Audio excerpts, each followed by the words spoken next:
You have downloaded Tire from our website and now you're going to install the program onto your computer. That's very easy. Just click OK if the language is correct. The Tire setup wizard will be shown and you can continue. Next, next.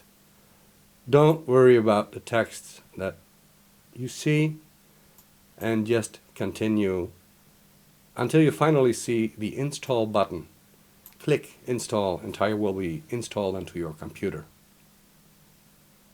Just click finish to finish the setup wizard and to launch Tire right away.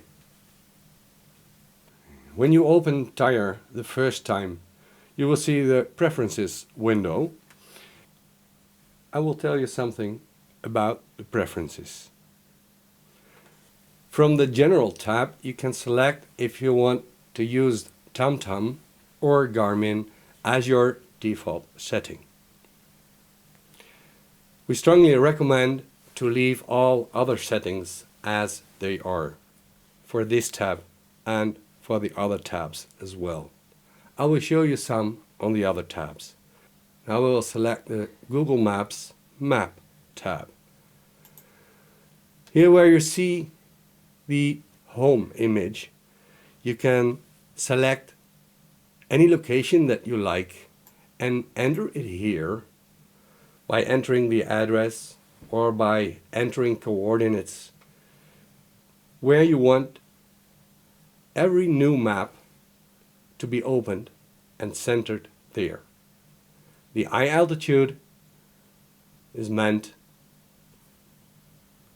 to define your zoom factor.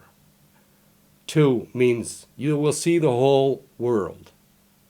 21 means you will see just the location that you've entered. I recommend that you get somewhere in between.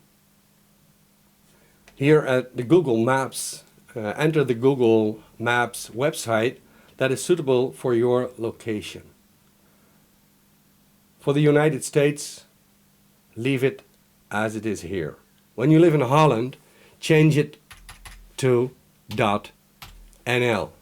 For Germany, change it to .de, etc., etc.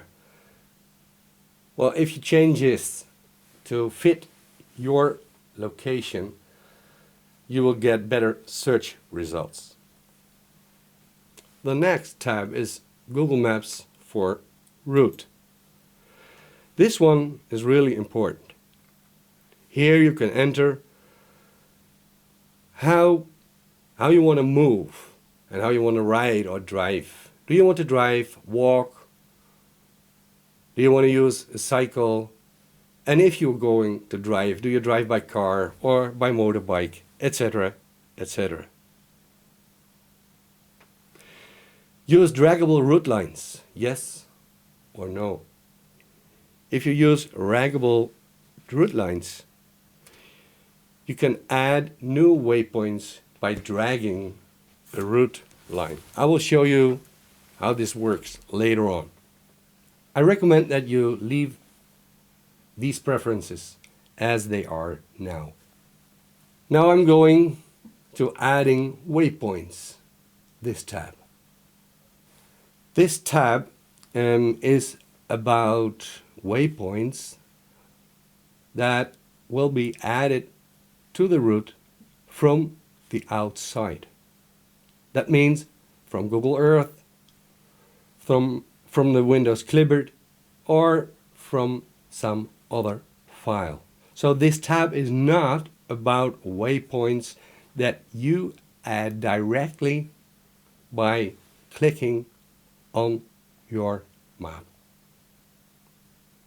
Here you can enter how Tire will handle waypoints that come from the outside.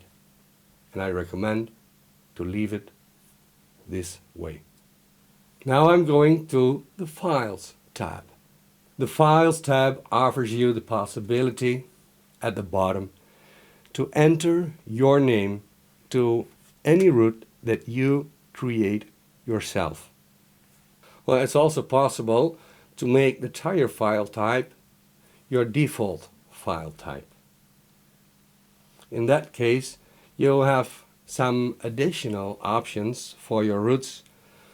For example, you can add sounds to your waypoints if you select this option.